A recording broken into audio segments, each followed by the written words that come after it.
Dá para você dar um abraço nesse irmão aí que está do seu lado? Perguntar o nome. É importante. Nós estamos no nosso Café com Pastores do mês de abril, nosso primeiro café do ano.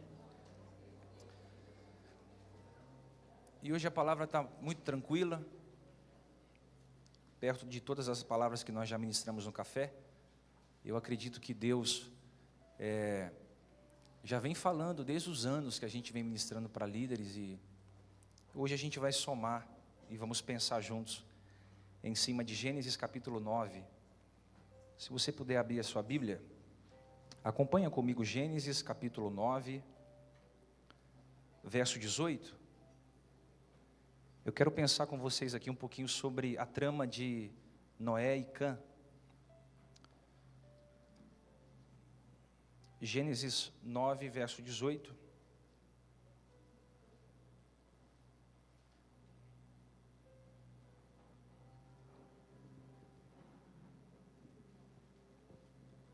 Nós vamos ler até o verso 29. Vamos pensar um pouquinho juntos. Amém?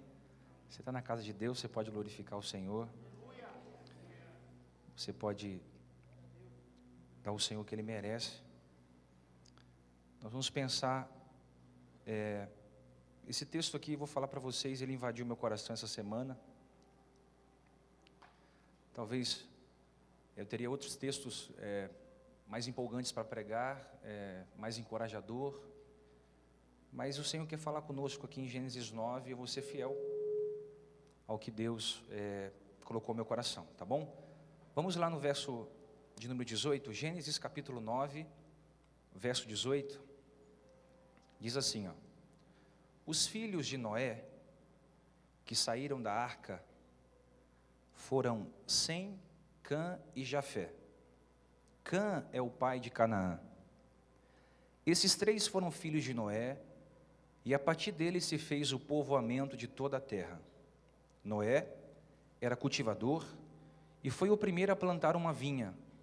Bebeu do vinho que havia feito e embriagou-se e ficou dentro da sua tenda. Cã, pai de Canaã, notou que o seu pai estava nu e foi contar aos dois irmãos que estavam do lado de fora.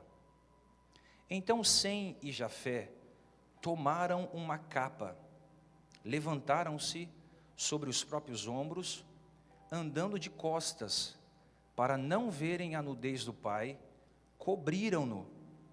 Quando Noé acordou da embriaguez, soube do que Cã, seu filho mais jovem, havia feito.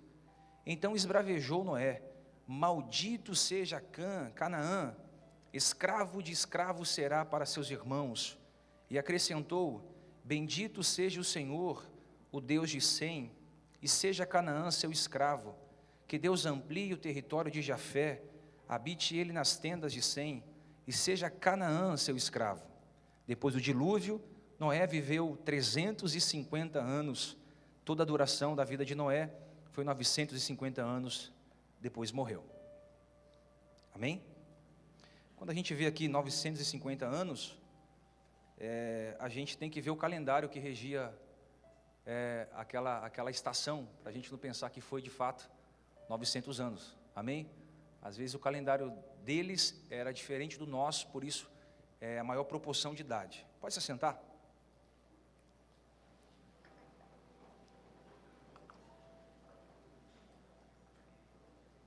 Eu quero pensar com vocês aqui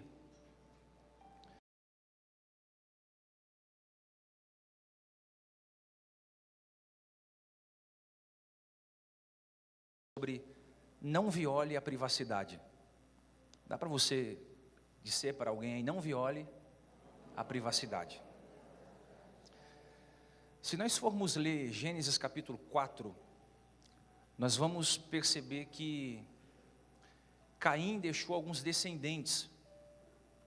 E entre alguns descendentes que Caim deixa ou procria, há um homem chamado Lameque. Lameque foi um dos construtores de uma civilização totalmente desvirtuada do conceito pela qual Deus havia formado a ideia original de terra.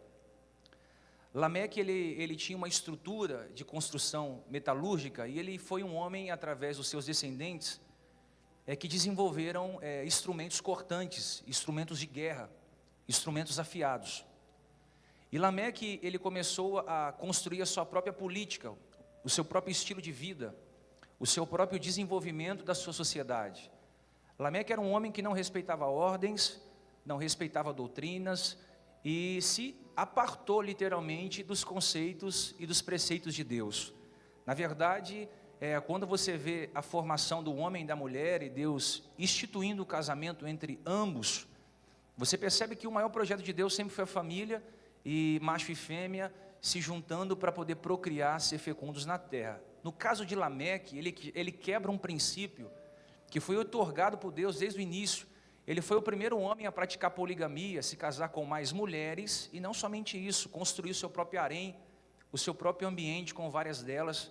E também, sendo descendente de Caim, Lameque homicídio, não foi só um homicídio, foi um homicídio duplo. Caim matou Abel, Lameque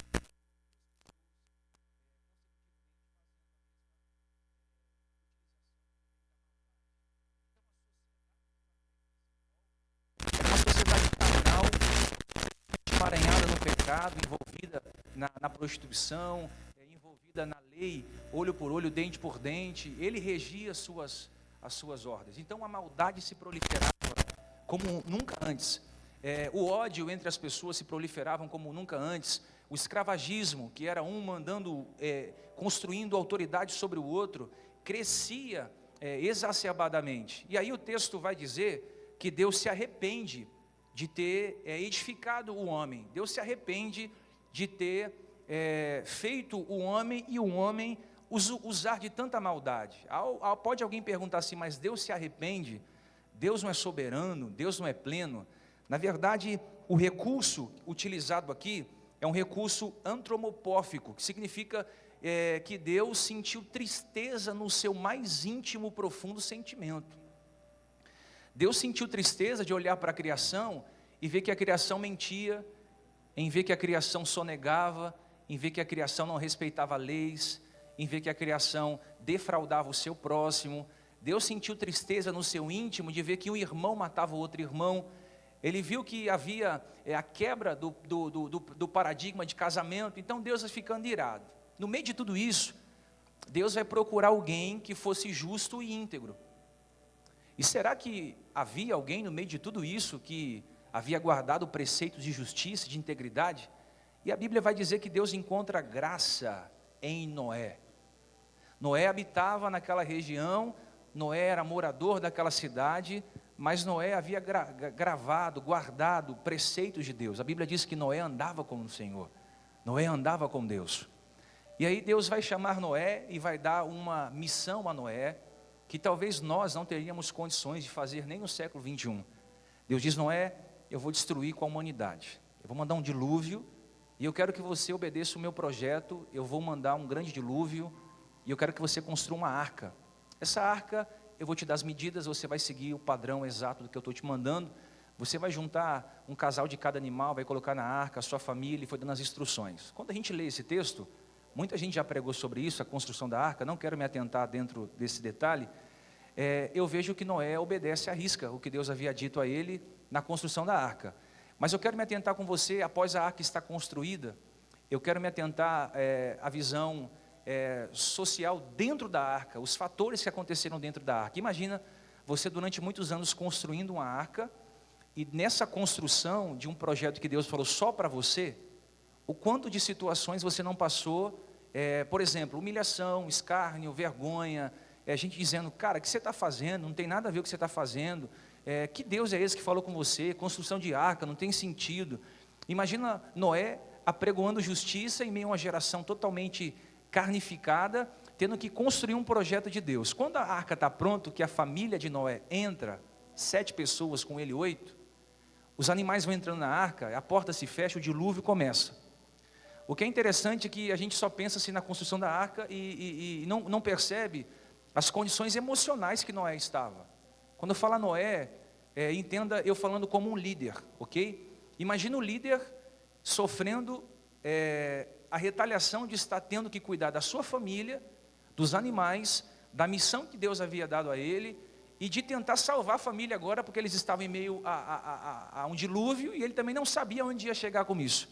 Então imagina ele tendo que, em um espaço pequeno, porque havia muitos animais, ele ter que fazer a manutenção dos filhos, da esposa, a limpeza da arca, a alimentação dos animais. Imagina a mente de Noé como estava ali, totalmente, ele estava totalmente cansado, literalmente, porque era uma tarefa muito difícil. Então eu fico imaginando a pressão que aquele homem estava sentindo, literalmente o esgotamento que aquele homem estava sentindo, e a carga que estava sobre os seus ombros, porque Deus havia lhe pedido algo.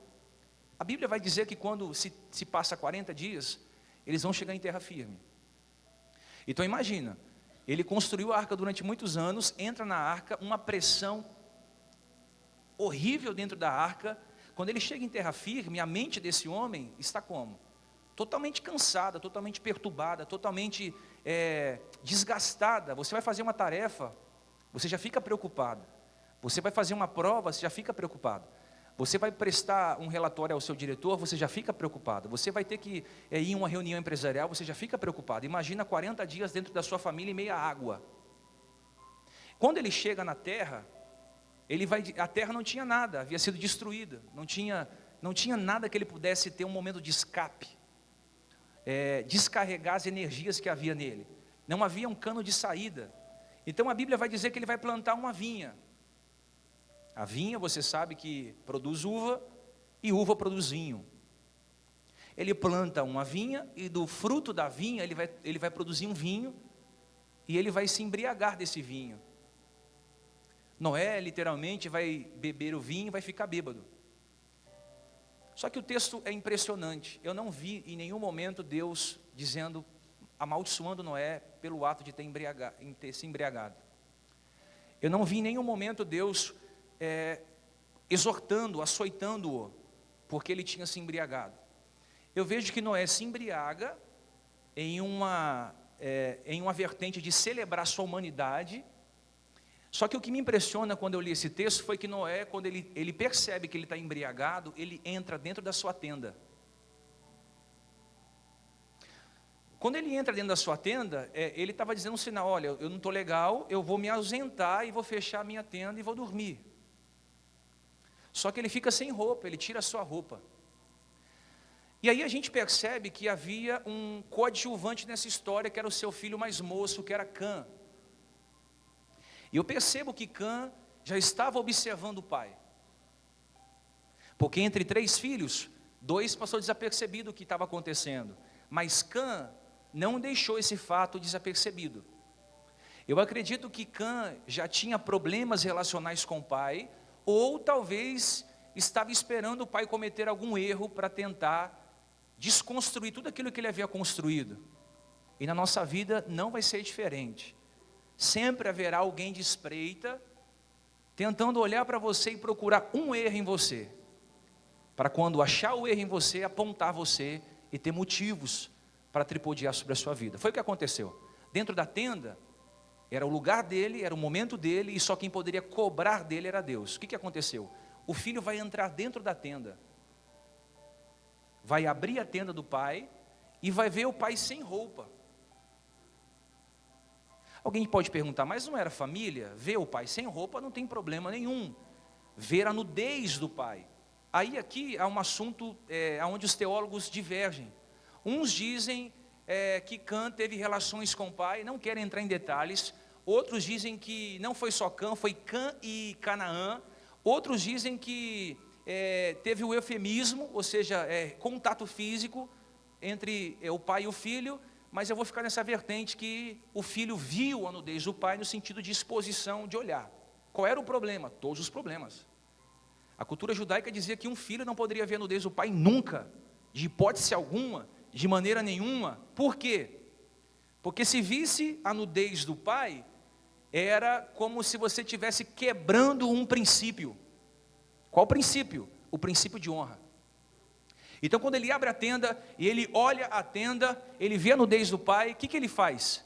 Ele não saiu da tenda do pai e foi para a sua. Não, ele saiu da sua tenda e foi chamar os 2 irmãos que estavam fora, para ver também o que estava acontecendo dentro da tenda do pai. Ou seja, ele pegou um problema de dentro e levou para fora. Ele pegou uma situação de dentro e levou essa situação para fora. Quando ele chegou nos seus irmãos, a Bíblia diz que os irmãos eram sem Jafé, e ele disse: sem Jafé, você não sabe o que eu vi, eu acabei de entrar na tenda de papai está embriagado, ele está sem roupa, eu vi a nudez do pai. Aí a Bíblia vai dizer que os dois irmãos, sem Jafé, pegaram um grande lençol, eu quero começar aqui, e também entraram na tenda. Só que diferente de Cã, que entrou e viu a nudez do pai, Sem e Jafé entraram de costas. Por que de costas? Porque a gente não quebra princípios. Por que de costas? Porque a gente não desvaloriza quem um dia nos ajudou. Por que de costas? Porque o meu pai é digno de honra, e eu não vou ajudar a expor o que está dentro, fora, entrar de costas. E de costas cobriram a vergonha do pai. A história se desenrola aqui, é um trama. E aí eu quero dizer para você 3 coisas que eu aprendo com o erro de Cã e 3 que eu aprendo com Noé. A primeira coisa que eu aprendo com o erro de Cã: antes de expor alguém, eu preciso fazer uma autoanálise de quem eu sou. Antes de expor alguém, eu preciso fazer uma autoanálise de quem eu sou. E o que é a autoanálise? É uma medida preventiva. O que é a autoanálise? É eu prevenir que eu não vou julgar ninguém sem antes fazer a autoanálise dos meus próprios julgamentos de quem sou. Então, Cã entra e julga. Eu aprendo com um erro que ele comete aqui. Eu não posso julgar ninguém sem antes julgar a mim mesmo. E é importante, porque quando eu faço a autoanálise de quem eu sou, quando eu faço a avaliação de quem eu sou, eu consigo enxergar em mim pontos fortes e pontos fracos que, se eu não fizesse essa avaliação, eu não conseguiria encontrar. E hoje o grande problema é esse: as pessoas não gostam muito de auto se avaliar. Então, na medida do possível, todo ser humano que senta, olha no espelho, se avalia, se faz a lista do que precisa melhorar em si, dificilmente ele vai agir como Cã, na intenção de expor alguém, de humilhar alguém, de trapacear alguém. Por quê? Porque ele consegue olhar para si e consegue julgar a si mesmo. Ou seja, ele, antes de julgar alguém, ele olha para si. Todo mundo que faz essa autoanálise pode perceber, tem progressos incríveis na sua vida. Em todas as instâncias da sua vida vai crescer. Então, quando eu faço o julgamento de quem sou, no sentido de parar para analisar quem eu sou, eu evito fazer julgamentos da vida alheia. E aí eu entro aqui: por que é tão difícil hoje a gente separar um tempo na nossa agenda para fazer a autoanálise de quem somos? Porque ninguém quer se encontrar com quem é de verdade. A gente gosta de viver uma vida fake news, uma vida mentirosa, uma vida emblemática, uma vida mascarada. Nós gostamos de fazer da forma que a gente acha que é certo. Então a autoavaliação vai precisar de mim e de você um alto valor de sinceridade.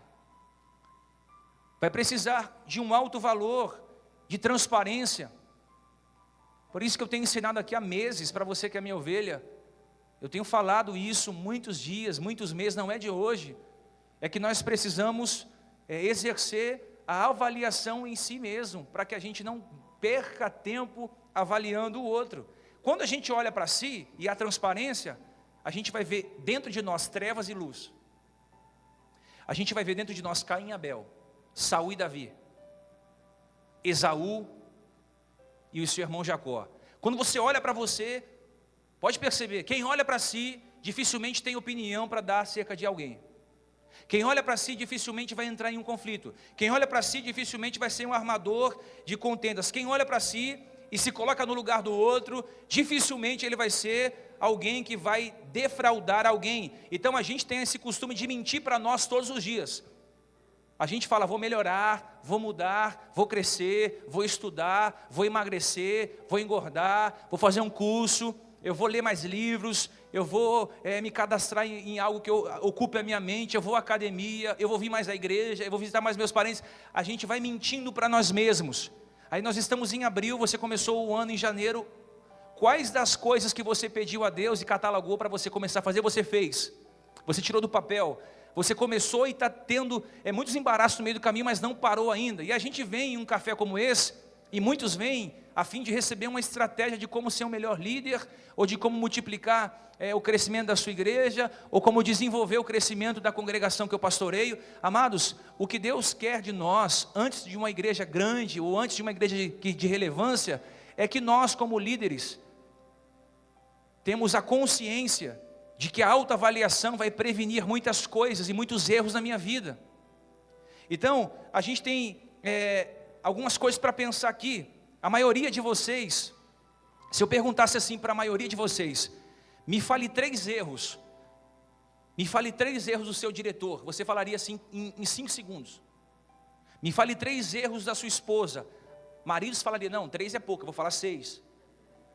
Se eu perguntasse para algumas mulheres, me fale 3 erros do seu marido, ela falaria muito rápido, porque ela tem em mente. 3 erros do seu pastor, você ficaria o dia inteiro aqui falando. Agora, se eu perguntasse assim, me fale 3 erros seus. Aí você pararia. Erro meu. Mas erro meu? Porque é difícil essa autoavaliação dos meus próprios defeitos. Me fale um defeito seu. Você pensaria meia hora para falar um.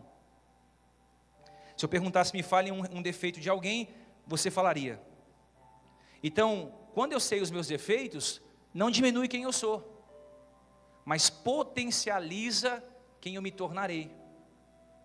Quando eu sei quem eu sou, quando eu sei os meus defeitos, eu também sei meus pontos fortes, meus pontos estratégicos. Então, a autoanálise é muito importante. E aí a gente vai partir de um princípio aqui. Quando a gente não pratica a autoanálise de quem somos, nós se tornamos o quê? Especialistas na vida alheia. Gente cuidando da vida de todo mundo. Gente dando opinião, dando palpite, gente falando, gente apedrejando, gente dividindo. Eu estou falando aqui para você que ainda não desenvolveu a sua capacidade mental, porque tem gente que é imatura, está 30 anos na igreja e não aprende. Eu estou falando de todos os aspectos. Você pode trazer para o lado empresarial, lado financeiro, lado espiritual, lado familiar, no seu hall de amigos. Você pode expandir, essa palavra não se restringe a pastores, a palavra de Deus é para todos. Você vê o tanto de gente hoje na sociedade apedrejando, na rede social, você vê gente dentro dos ambientes de trabalho, se tornando o quê? Especialista no defeito alheio. Por quê? Porque a gente não para e vê os nossos erros, então é mais fácil eu ver o erro de alguém, para apedrejar, eu vou observar um fracasso de alguém, uma queda de alguém, para eu tripudiar sobre essa queda. E aí, quando você for fazer uma autoanálise de você precisa se perguntar assim, por que eu estou onde eu estou? Quer mais uma? Por que a vida tem sido tão dura comigo? Por que as minhas relações não são duradouras? Ou por que todo mundo cresce e eu permaneço no mesmo lugar? Espera aí, se eu estou tendo tempo para olhar a vida de alguém, eu não estou fazendo a autoanálise que eu deveria fazer da minha. E aí a gente vê um monte de gente doente. Até 2023, a doença que mais vai afastar as pessoas do seio de relacionamento é doenças emocionais. Aí a gente atribui isso a demônio. Faz campanha de libertação, leva na sexta-feira, pisa no sal, pega envelope, pega óleo ungido, sobe para o monte, quebra trabalho, vamos orar, vamos fazer. E a gente acha que tudo o que está sendo feito é atribuição do demônio. Quando na verdade a gente tem que sentar e colocar o Diego na frente do Diego, o bispo na frente do bispo, e dizer, peraí, quais são os erros que eu tenho cometido? Esse. Quanto eu tenho defraudado meu irmão? Então eu vou ter que parar de falar e vou ter que começar a agir em mim. O erro de Cã foi que ele expôs o pai, mas não fez a autoanálise de quem era. E está cheio de gente em nosso meio. que perdeu a capacidade de sentar e olhar no espelho. Espera aí, eu vou olhar para mim. Será que eu sou tão bom assim como eu acho que eu sou? Será que eu sou tão excelente assim como eu acho que eu estou? Eu também tenho defeitos, então eu não vou mais ser um expositor de vergonha alheia, mas eu vou ser alguém que vai me avaliar, para que amanhã não esteja no mesmo lugar do que o meu pai está. Faça essa pergunta, eu vou pegar agora um pouco pesado. Faça uma pergunta a si mesmo. Se todas as pessoas da sua igreja fossem crentes como você, que tipo de igreja seria a sua? Se todas as pessoas da sua igreja fossem crentes como você, que tipo de igreja seria a sua?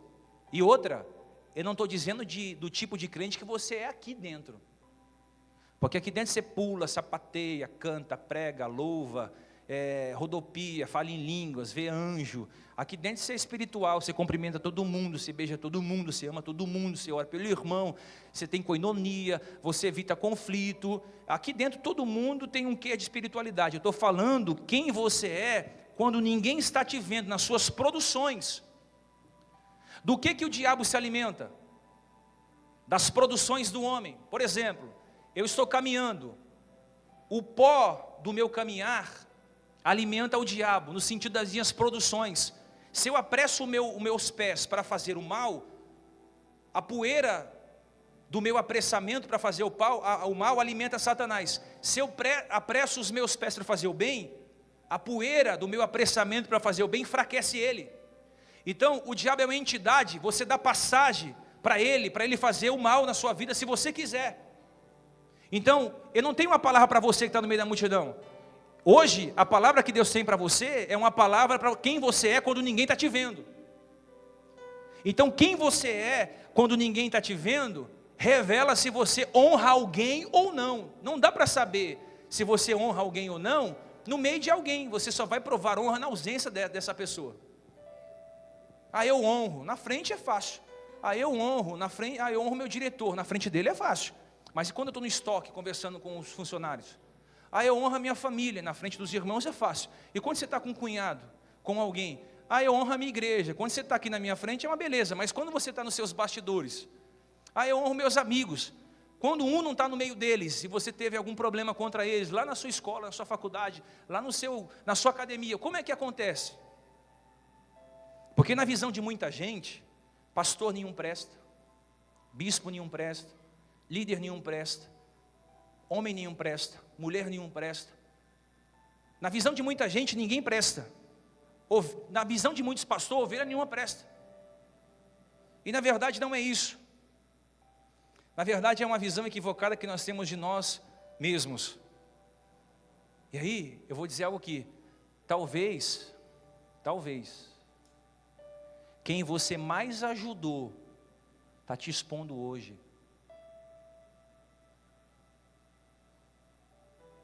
Talvez quem mais ajudou você está expondo hoje. Está vendo como a balança corta para os dois lados, ou pesa para os dois lados? Talvez quem você mais ajudou te expôs, está te expondo, ou talvez quem você mais ajudou está expondo você. Então hoje a gente encontra muito pouco evangelho no meio dos evangélicos. Então aprenda a primeira coisa com Cã: antes de expor alguém, faça uma análise de quem sou. Segundo erro que eu aprendo com Cã aqui: eu não devo violar a privacidade de ninguém. Agora responde para você: o que Cã foi fazer na tenda do pai? O pai chamou? O pai disse: ô Cã, vem aqui me vestir. Chamou? O que ele foi fazer na tenda do pai?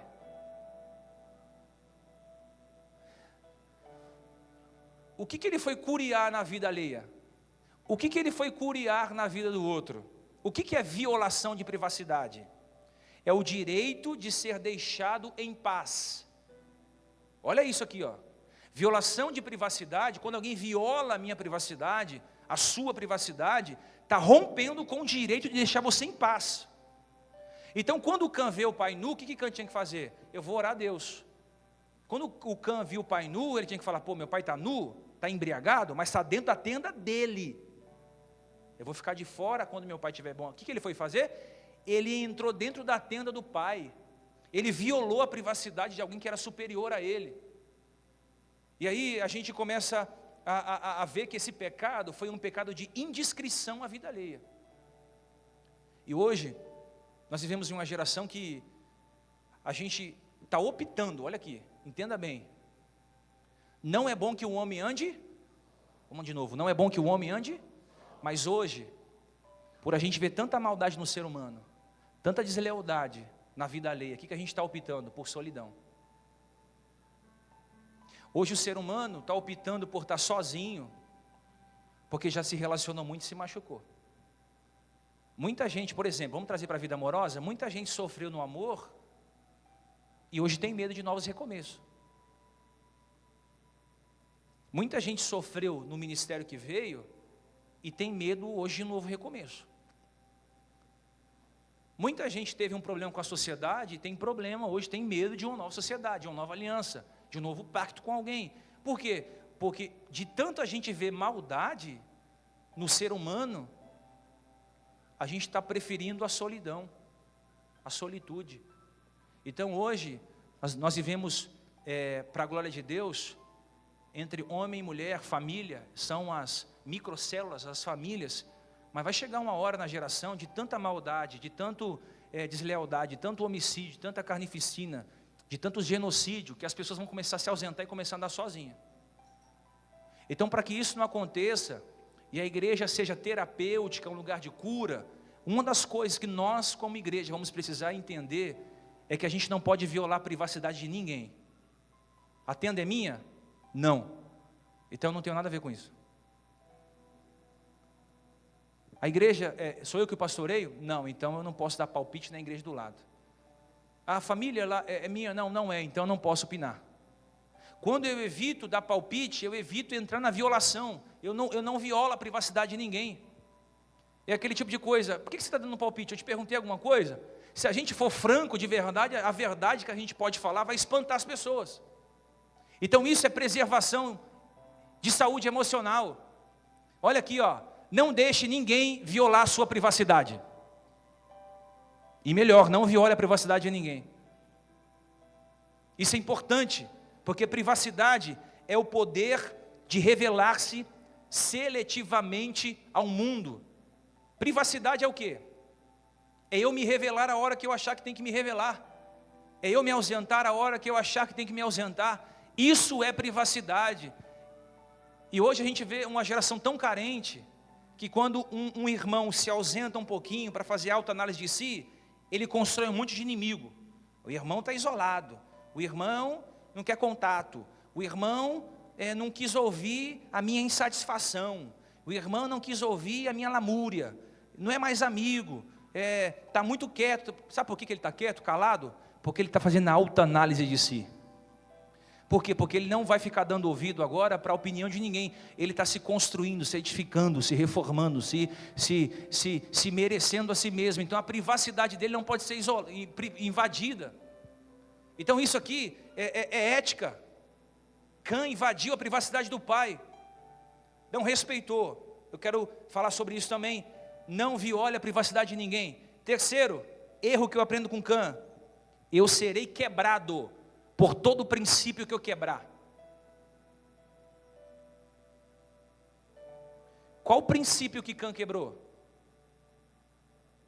A honra. De maneira alguma um filho poderia ver a nudez do pai. Ele sabia disso. Mas ele já não respeitava o pai como deveria respeitar. Por não respeitar o pai, eu não vejo maldade em quebrar princípios. E aí ele vai quebrar um princípio. Só que no princípio que ele quebra, ele é quebrado por o princípio que ele quebrou. Porque quando o pai no outro dia acorda e ele descobre que o filho havia visto a sua nudez, a Bíblia diz no versículo 24: despertando Noé do seu vinho, soube que lhe fizeram o filho mais moço e disse: maldito seja Canaã, servos dos servos e os seus irmãos. Ou seja, quando o pai levanta, ele fala, mas o filho, ele não sabia que não poderia fazer isso? Ele quebrou o princípio, maldito será a sua geração. E aí a gente vê por que tem tanta gente aí com a vida arrebentada, destruída. A gente vê tanta gente infeliz, tanta gente incapaz, tanta gente que não consegue prosperar na vida, não consegue se firmar em um relacionamento, não consegue se firmar em relacionamento, não consegue ter amigo, não consegue ter ninguém. Sabe por quê? Porque muitas vezes foi esse agente de quebrar princípios, quebrar normas, quebrar leis. Ele quebrou um princípio da honra. E a quem tem direito, quando eu digo quebrar honra, eu não estou dizendo que você tem que ser né, para o seu líder, nada disso. Mas existe honra. Eu não estou dizendo que você tem que, né, um mucambo, um escravo, não estou dizendo isso. Estou dizendo que existem princípios que você vai ter que levar para a sua vida inteira. Por exemplo, 1 Pedro 2,17, diz que a gente tem que honrar os reis. Quem são os reis hoje? As autoridades governacionais. Ele diz assim, tratai todas as pessoas com devida reverência. Amai os irmãos, temei a Deus e honrai o rei. O que a gente faz hoje? Direita, apedreja a esquerda. Fulano não presta, esse não é meu presidente, essa não era minha presidenta. E todo mundo vai, o que acontece? A gente vai quebrando uma série de princípios por falta de ler a palavra. Você pode ir contra a ideologia, mas amaldiçoar o ser humano em sua essência, não pode. Você quer ver uma das coisas que a gente quebra e quebra com muita facilidade? Honrar pai e mãe. Efésios 6:2, honra o teu pai e a tua mãe. Este é o primeiro mandamento com promessa, para que vivas bem e tenhas vida longa sobre a terra. Aí a gente vê uma geração que não honra pai, não honra mãe. O filho chama o pai de idiota. A mãe fala, filho, ajuda a mãe a lavar a louça. Que lavar a louça nada, eu estou no Zap. A gente vê uma geração de gente que não respeita princípios, não respeita os marcos antigos, não respeita quem chegou primeiro, não respeita quem nos gerou. É uma geração atropelando a outra, é uma geração quebrando princípios, quebrando barreiras, sempre para tentar estar superior ao outro, reclamando dos seus direitos. Então, se você quer viver vida longa, amado, é honrar pai e mãe, no sentido de você ter como honra aquele que colocou você no mundo. Aí o cara vem para a igreja fazer uma campanha para eu prosperar. Ele não prospera por quê? Porque às vezes há falta de honra em todo lugar que ele passa. Vou falar aqui, 1 Pedro 3,7, tem que honrar as esposas. Exatamente da mesma maneira, vós maridos, vós maridos, vivei com vossas esposas a vida cotidiana no lar, com sabedoria, proporcionando honra à mulher como parte mais frágil e co-herdeira do dom da graça da vida, de forma que não sejam interrompidas as vossas orações. Quer que eu traduza isso? Pedro está dizendo, a mulher é o vaso mais frágil, então você tem que tratar ela com fragilidade, no sentido de cuidar dela. Se você não cuidar da parte frágil, você pode orar no monte, orar na igreja, orar no quarto, orar na rua, orar de pé, orar joelho, orar sentado. Deus não ouve as suas orações. Pastor, eu estou orando e Deus não me ouve.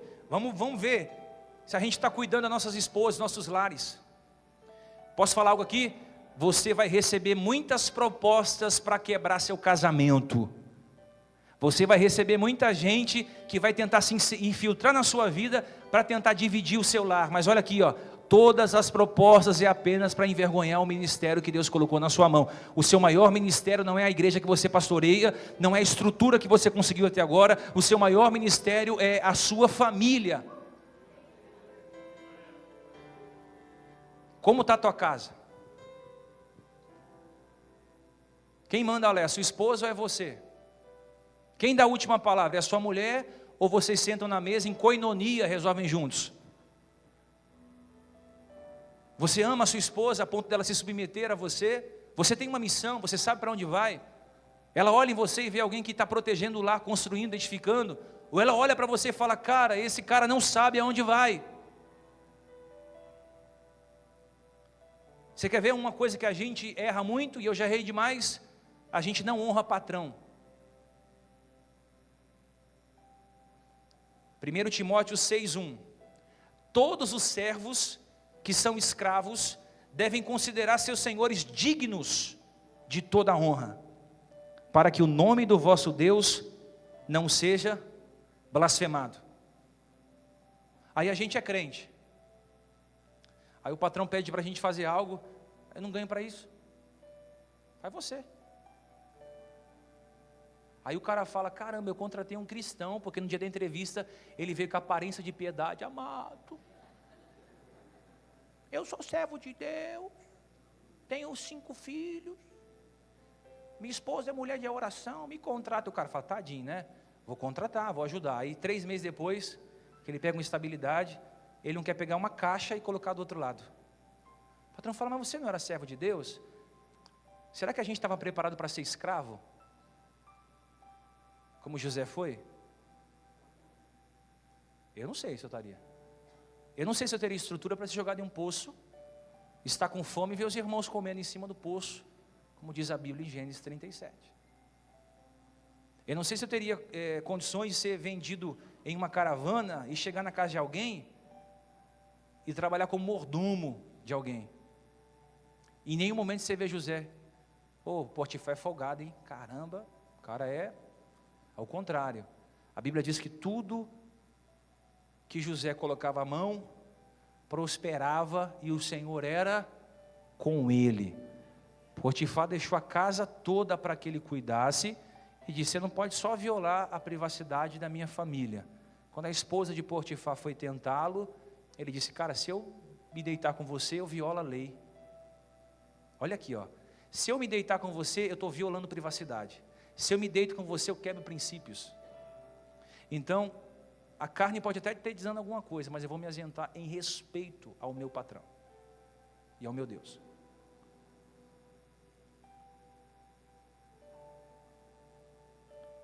Então ele recebe uma maldição.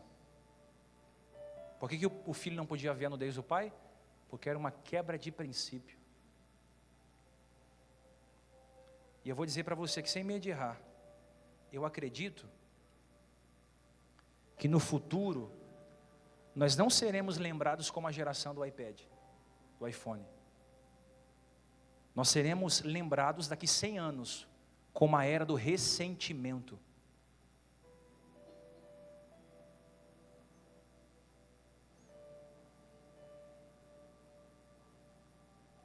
Daqui 100 anos, 200 anos, quando pararem para analisar a história do Brasil no ano de 2018, 2017, 2020, vão lembrar de nós como a era dos ressentidos, dos mimados. Vão lembrar de nós como a era de gente que adoecia emocionalmente por qualquer coisa. Então, se o Evangelho é uma contracultura, a cultura que nós estamos inseridos, nós vamos ter uma grande missão como líderes. Uma delas é a principal, que é pregar o Evangelho a toda criatura.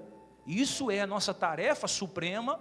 E uma coisa tão importante que nós vamos ter que desenvolver nas nossas comunidades é desafogar uma geração que está afogada no narcisismo. O que é o narcisismo? A gente tem uma concepção macro da coisa. A gente acha assim, o narcisista é aquele que se ama, é aquele que só tem espaço para si mesmo, mas não é só isso não. O narcisista é alguém que vive lambendo as suas próprias feridas, porque é um mendigo afetivo.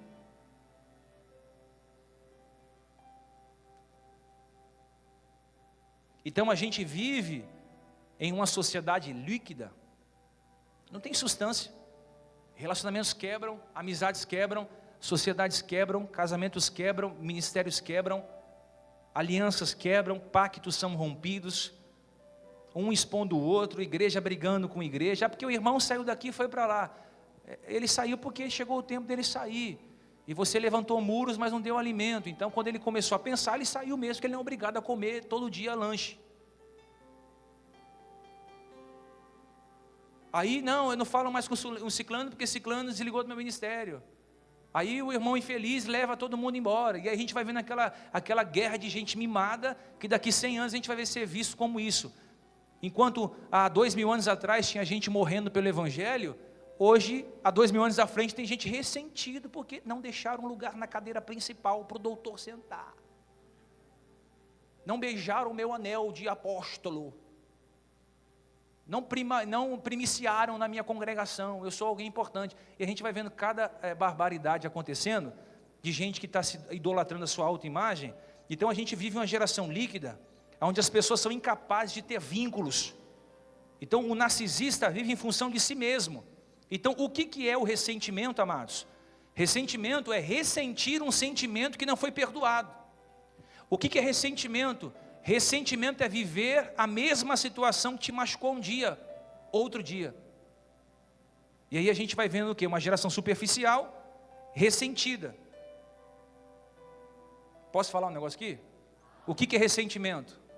É quando a gente está convivendo dentro de um ambiente empresarial, profissional, familiar, ministerial, no ciclo de amigos, na academia, no meu curso de qualquer coisa. E tem alguém nesse meio que é melhor que eu. Todo mundo é igual, pastor. Você que pensa. Um médico estudou 12 anos, para fazer uma cirurgia cerebral. Não dá para comparar um médico que estudou 12 anos para abrir um cérebro de alguém com alguém que fez um curso pela internet. Dá ou não? Consegue? Não consigo. Não dá para você comparar alguém que fez 15 anos de estudos aprofundados em algo com alguém que lê um livro e se acha inteligentinho. Por que você acha que Caim matou Abel? Porque Abel era melhor que ele.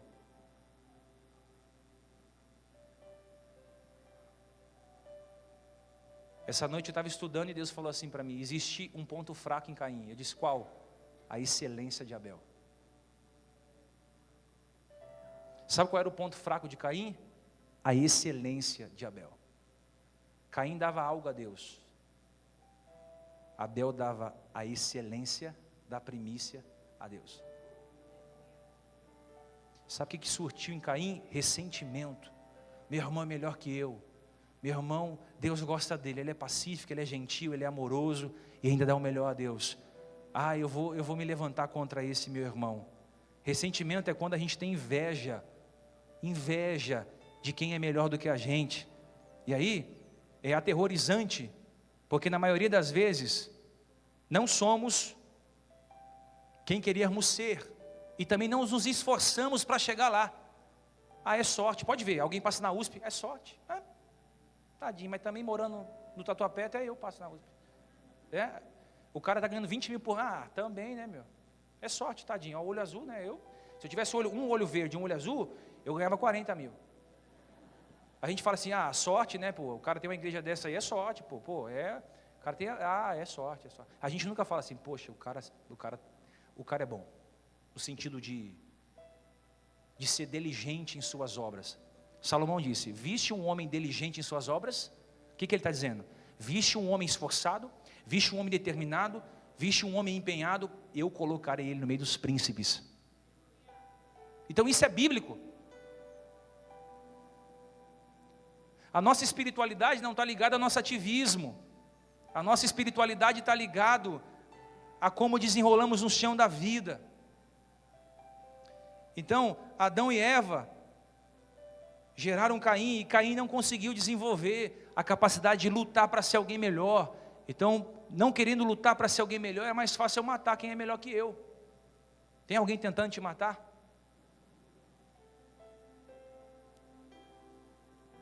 Tem alguém com inveja de você? Tem alguém que quer te apedrejar porque em certas situações você consegue se desenvolver melhor do que ele ou que ela? Tem alguém na empresa que, se pudesse, pendurar você em uma corda e te venderia por preço de banana?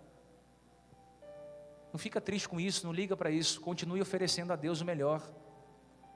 Porque toda vez que você oferece o melhor, você expõe a fraqueza de quem tem inveja de você.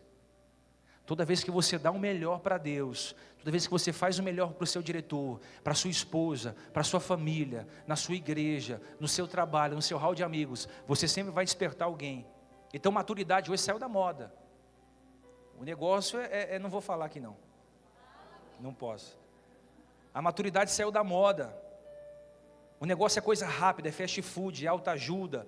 O negócio é eu trazer o coaching para o altar. O negócio é eu barganhar com Deus. O negócio é eu passar uma pomadinha e dizer que vai estar tudo bem. Eu não levo as pessoas a pensarem, as pessoas a amadurecerem. Por isso tanta gente aprendendo só na teoria, tanta gente aprendendo só momentos de autoajuda, não ajuda do alto. E aí a gente vê que a maturidade saiu da moda. Ninguém quer assumir responsabilidade hoje. Deus não quer você somente envolvido, Deus quer você com compromisso na obra dele. Maldito é o homem que faz a obra de Deus relaxadamente. Deus não amaldiçoa quem não faz a obra. Ah, o irmão não faz a obra de Deus, ele é maldito. Não, maldito é quem faz, mas faz relaxadamente. Então vai fazendo relaxadamente a obra de Deus. Vai fazendo do jeito que você quer a obra de Deus. Depois você pega uma pedra, porque não auto se avalia. Igreja não presta, marido não presta, pastor não presta, diretor não presta, minha esposa não presta, meu marido não presta, meus filhos não prestam. Vai nessa. Ninguém presta, só você.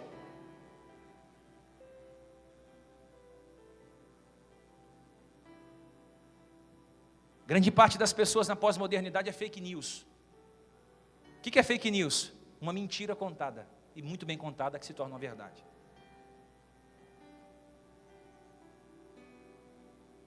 Pastor, o que eu aprendo com Abel? Perdão, com Noé. O que eu aprendo com Noé? Posso falar ou não? Que nem todos aqueles que estão à minha volta estão maduros o suficiente para ver traços de fraqueza em mim.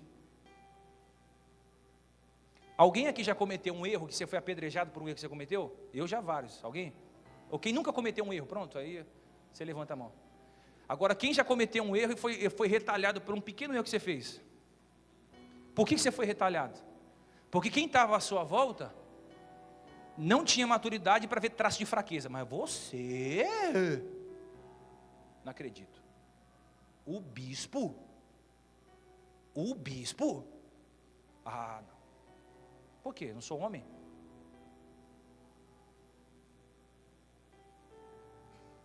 Porque eu não erro?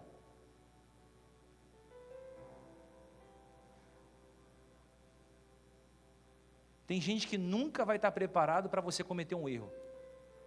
Tem gente que você congrega 10 anos juntos, você cometeu um erro, você vai pagar por erro. Você congrega 30 anos juntos, vai pagar. Você trabalha 20 anos na empresa, vai pagar. Você dorme junto da esposa 30 anos, cometeu um erro, vai pagar. Você tem uma sociedade com alguém de 20 anos, vai pagar. Ou seja, as pessoas muitas vezes não estão preparadas para ver em nós erros. E todo ser humano vai errar. Eu vou errar, você vai errar, seus pais vão errar, sua família vai errar, seus amigos vão errar, seu diretor vai errar, suas ovelhas vão errar, todo mundo vai errar. Isso é normal, a vida é assim, todo mundo vai errando um com o outro. No caso de Noé, eu aprendo aqui que o filho não estava preparado para ver fraqueza no pai, porque o pai sempre foi o herói, o pai sempre foi o maior. O pai que construiu uma arca não poderia ter ficado nu dentro da tenda. Amados, aprenda isso. Em toda a igreja que você for congregar, em todo o trabalho que você estiver, em todo o hall de amigos que você tiver, sempre vai ver traços de fraqueza no ser humano, é normal isso. Pô, meu pastor errou, mas ele é um ser humano, e coisas boas que ele fez. Pô, a minha mulher errou, mas ela é minha esposa, eu vou ajudá-la. Ah, mas o meu amigo de infância errou, mas é meu amigo de infância. Ah, mas o meu diretor errou, mas poxa, eu ganho um salário, eu estou aqui trabalhando. Então a gente vai se adaptando e vai se refazendo. Agora sair apedrejando, sair expondo. E eu vou dar um conselho para você que é minha ovelha, que está congregando aqui. Você pode ter saído de um lugar, e alguém pode ter te arrebentado lá. Não exponha quem te machucou do outro lado. Pastor, mas você não sabe da minha história. Não vai na rede social xingar, não vai na rede social bater, não fica dando indireta em rede social. Isso é meninice. Esse negócio de rede social para mim é uma infantilidade sem precedente. Você quer ver a incapacidade mental de um ser humano, é quando você vem direto em rede social. Para mim isso é a maior infantilidade possível. O cara sair do ministério, eu saí de uma igreja que não sei o quê. Aí ele foi para outra igreja, agora encontrei a igreja que é 1000 maravilhas. Ele sai da igreja, ele fala, meu pastor não era homem de Deus, agora encontrei um homem de Deus.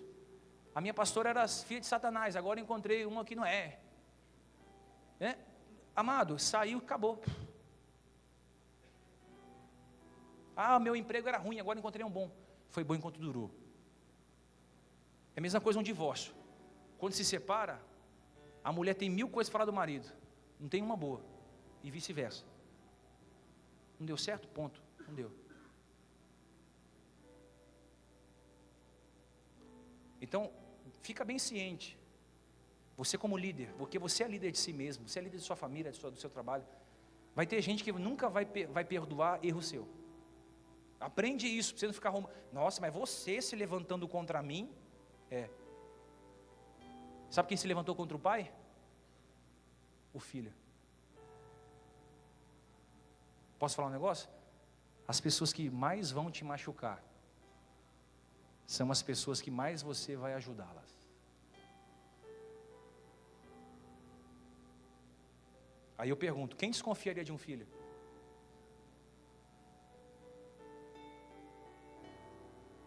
As pessoas que sofrem grandes decepções por confiar em outros. Você já sofreu uma decepção aqui em confiar em alguém? Estou falando decepção grande, tá? Não é tipo assim, emprestei um livro, não me devolveu. Estou decepcionado, assim, nem quero mais falar, né? Nem quero. Não é decepção do tipo assim, o cara está atrasado para resolver algo, não conseguiu falar contigo.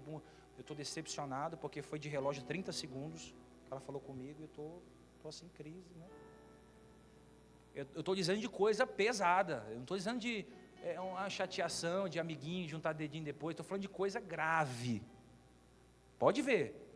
É o cônjuge, quando você vê traição no meio do cônjuge, é um problema. Você confia, você dorme junto, você está perto, e a pessoa vai adulterando, vai mentindo, não quer mudar. Você vê gente assim, né? Isso cria machucados terríveis, isso cria fragilidades terríveis. Você vê às vezes um médico que erra na sua cirurgia, é uma decepção grande. Um sócio que está roubando você, um parceiro de trabalho que está fazendo a sua caveira para você ser mandado embora. São decepções grandes. E por que a gente tem decepção com quem a gente confia? Porque as pessoas são contraditórias. Elas falam A, amanhã elas falam B. É o ser humano, é todo mundo. É a grande parte da maioria das pessoas. Porque elas amam hoje e odeiam amanhã. É normal, elas odeiam amanhã e amam hoje. Ou porque elas entenderam algo errado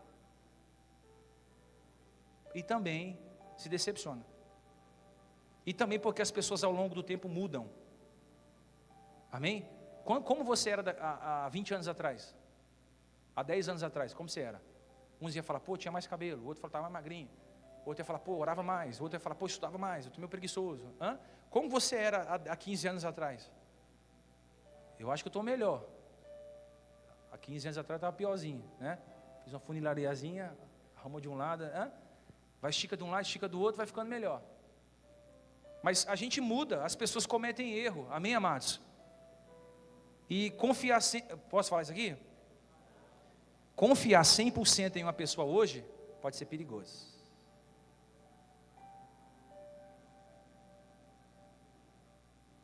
Isso não significa que você não possa confiar 100% em ninguém. Eu estou dizendo que você tem que ter filtros. Eu estou dizendo que você tem que ter capacidade intelectual, mental e emocional para não deixar ninguém violar sua privacidade e amanhã estar decepcionado.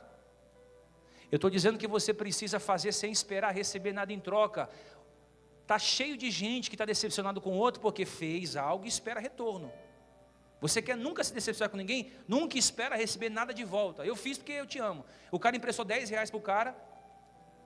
Aí que encontra no caminho, eu estou chateado pra caramba. O que foi, filho?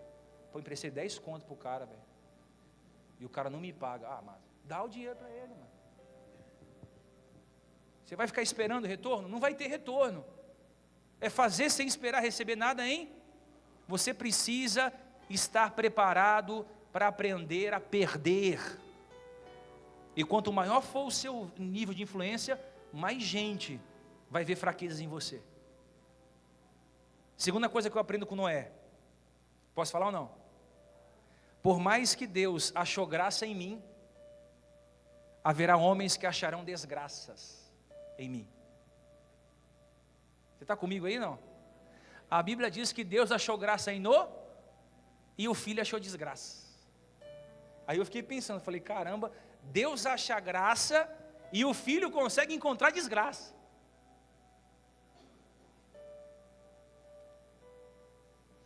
Para a gente partir no final, por mais que você faça tudo certo, sempre vai haver alguém que vai achar que você fez errado. Porque gente forma gente ou deforma gente. Por isso que você é a soma dos 5 amigos que você tem. Você é a soma dos 5 livros que você lê. Você é o que é porque você se relaciona com quem se relaciona. Ah, minha vida está assim por causa de... Dá uma olhada em quem você se relaciona. Dá uma olhada em quem são seus amigos. Dá uma olhada em quem você abre a sua vida. Dá uma olhada em quem você desabafa. Dá uma olhada em quem está ouvindo o seu coitadismo. Vamos lá. É gente que está te colocando para baixo, fazendo a manutenção da sua miséria, ou é gente que está dizendo, não cara, vai lá, vai para cima, se esforça, jogando você para cima, fazendo a resiliência em você. Me diga com quem tu andas e eu vou dizer quem tu és. Paulo disse, as más conversações corrompem o quê? Os bons costumes.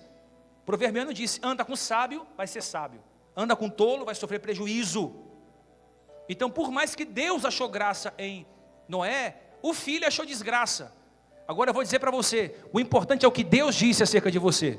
O importante é o que Deus te prometeu quando você aceitou a Ele. O importante é o que o Senhor tem planejado para você. O importante é o tamanho do ministério que Deus vai exaltar na sua vida e nas suas mãos. O importante é o que o Senhor tem falado em sonhos, em revelação, em profecia, nas suas orações, no seu devocional. Ou seja, você não precisa estar nem aí para crítica nem para elogio. O importante é o que Deus já disse acerca de você. E Ele sabe os pensamentos a respeito de vós, pensamentos de paz e não de mal. O importante é o que Deus disse, não é o que o bispo disse. O importante é o que Jesus disse, não é o que o crítico disse. O importante é o que Deus disse, não é do que o invejoso disse. O importante é o que o Senhor disse. Você escolhe o seu hall de amigos.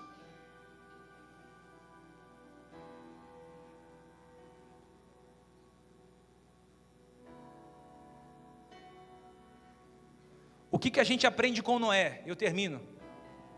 Por mais que alguém te exponha, sempre haverá alguém que vai te cobrir. Você está comigo? A Bíblia diz, então Sem e Jafé tomaram uma capa e puseram sobre os seus próprios ombros, e andando descostas com o rosto desviado, cobriram a nudez do pai, sem que a vissem. Quem somos nós, amados? Somos Cã, que não perdoa o pecado de ninguém. Eu estou dizendo de âmbito sociológico. Essa palavra se aplica em todas as áreas da sua vida. Porque sempre pega um imaturo, está falando comigo. Não, eu vou falar com quem, se você não está aqui? Eu estou falando em todas as áreas da sua vida. Por mais que alguém te exponha, sempre haverá alguém que vai te cobrir, que vai colocar um pano quente em cima das situações, que vai dizer, não, peraí, vamos defender. Vai ter uma mãe que vai entrar na guerra por um filho. Você pode ver, o filho é preso, a mãe entra na frente. Ah, mas é assassino, é ladrão, é homicida, é traficante, a mãe entra na frente e cobre. Ah, mas caiu em pecado, o pai entra na frente e defende. Ah, mas a filha engravidou, o pai vai lutar, o pai vai defender, o pai está cobrindo. É ou não é? O filho pode errar, a mãe sempre vai estar como uma leoa ali, defendendo, protegendo, cobrindo. É a mesma coisa, alguém na empresa cometeu um delito, conversa, mentoria, se arrependeu, cobre. Na igreja é a mesma coisa, o irmão caiu, ao invés de você fazer suas panelinhas, suas patotinhas para ficar apedrejando, cobre. Eu vou cobrir, pode ser eu amanhã, e se eu expus amanhã, quem vai ser exposto vai ser eu. Deus está levantando uma geração de Sem e Jafé, que vão ter capas nas mãos e não pedras nas mãos. Deus está levantando uma geração de Sem e Jafé, que vai levar a responsabilidade nos ombros, que vai entrar na tenda, mas vai entrar de costas. Para quê? Para não quebrar princípios. Por quê? Porque quem está dentro é meu pai, e o pai merece honra. Porque quem está dentro me tirou do dilúvio. Se não fosse por ele, nem aqui eu estaria. Então eu vou ser grato.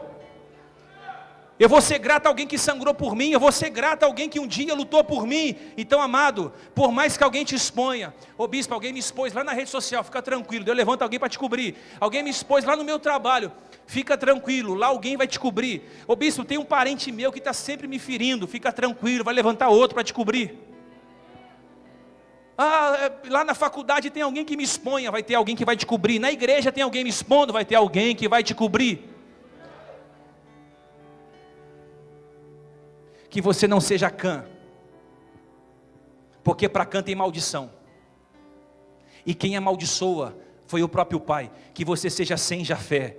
A Bíblia diz no verso 26, e juntou e disse, bendito seja o Deus de Sem,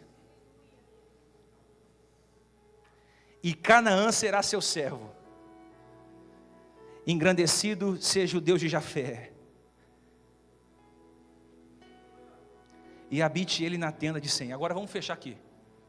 Sem Jafé, e Noé prosperou, Cã amaldiçoou, ficou amaldiçoado. Ele é a geração. Por quê? Porque quebrou o princípio. Então a gente não vai expor ninguém, amado. E se um dia eu te expus, eu quero te pedir perdão.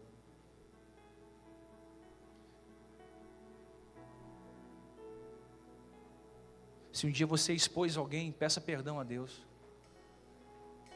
Porque dentro de um ministério, as igrejas estão sofrendo. Porque o corpo de Cristo está machucado. E a gente vê heresia expondo o corpo. A gente vê falsos apóstolos expondo o corpo. Falsos bispos expondo o corpo. Falsos líderes expondo o corpo. A gente está vendo tanta exposição dos nomes de homens que um dia foram homens de Deus. Fulano caiu, a gente vai e fica querendo saber a história, a gente apedreja, a gente não sei o que. Amado, vamos cobrir.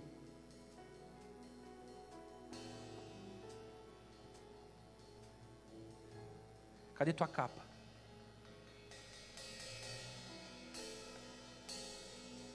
Onde você deixou ela? Cadê tua capa? Onde você pôs ela? A palavra é direta hoje. A palavra que em Deus foi Deus. E eu gosto dos cafés de pastor porque Deus sacode o bambuzeiro. Você não vai expor ninguém, em nome de Jesus. E se tiver alguém aqui sendo exposto e não tiver ninguém para te cobrir, o Espírito Santo de Deus vai te cobrir. Você pode ficar tranquilo, pastor, não tem ninguém para me defender. O Espírito Santo de Deus te defende. O Espírito Santo de Deus te cobre. O Espírito Santo de Deus entra na frente. O Espírito Santo de Deus intercede. O Espírito Santo de Deus tem ciúmes de você. Se não tiver ninguém para te defender naquela empresa, o Espírito Santo de Deus te defende lá dentro. Se não tiver ninguém para te defender naquele corredor, daquele quintal, o Espírito Santo de Deus entra lá dentro e te defende. Se não tiver ninguém para te defender no seu ambiente de trabalho, Deus envia alguém lá para te defender. Se não tiver ninguém para te defender aqui dentro, o Espírito Santo de Deus tira alguém de fora e traz aqui dentro para te defender. Mas uma coisa eu sei, não exponha ninguém. Pastor, eu estou sofrendo, não exponha. Pastor, eu estou machucado, não exponha. Pastor, eu estou ferido, estou ressentido, não exponha. Porque quem expõe perde o direito de ser cobrido. Se coloca em pé, amados. Eu quero chamar você aqui à frente, porque Deus quer te devolver capa. Deus quer que você saia daqui hoje cobrindo gente. Eu não estou dizendo você fazer vista grossa. Eu estou dizendo que a sua função é proteção. Agora você pode escolher. Porque um dia eu expus muitas pessoas. Um dia eu expus gente que não deveria ter sido exposta. Um dia, talvez eu fui igual esse menino imaturo. E eu sofri grandes prejuízos, grandes danos. Mas quando eu li essa palavra, eu falei, Deus, eu não quero ser quem expõe, não. Eu não quero ir na rede social vomitar minha mágoa. Eu não quero juntar 3, 4 e jogar um contra o outro. Oh, Deus, eu não quero lá no meu ambiente de trabalho ter que expor alguém. Não, eu não fui chamado para isso, não. Você não foi chamado, amado, para isso. Tem muita gente aqui machucada porque está sendo exposta. E aí Deus quer te cobrir hoje. Aonde você está, você que está sofrendo pela exposição de alguém, sai do seu lugar, vem aqui. Lá do seu ministério, pastor, eu estou machucado. Tudo que eu queria era um Sem e um Jafé do meu lado, me cobrindo. Deus vai trazer. Deus vai trazer para o seu lado. Sai do seu lugar, vem à frente. Queria que os pastores orassem para essas pessoas que estão aqui.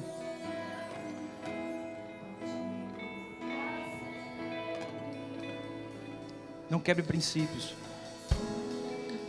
Deus não te chamou para expor, te chamou para cobrir.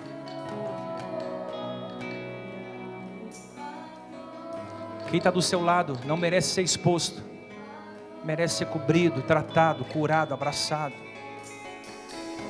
Eu sei que no momento da raiva a gente fala muita coisa, mas sem Jafé quer estabelecer o princípio da honra. Vem, pode vir.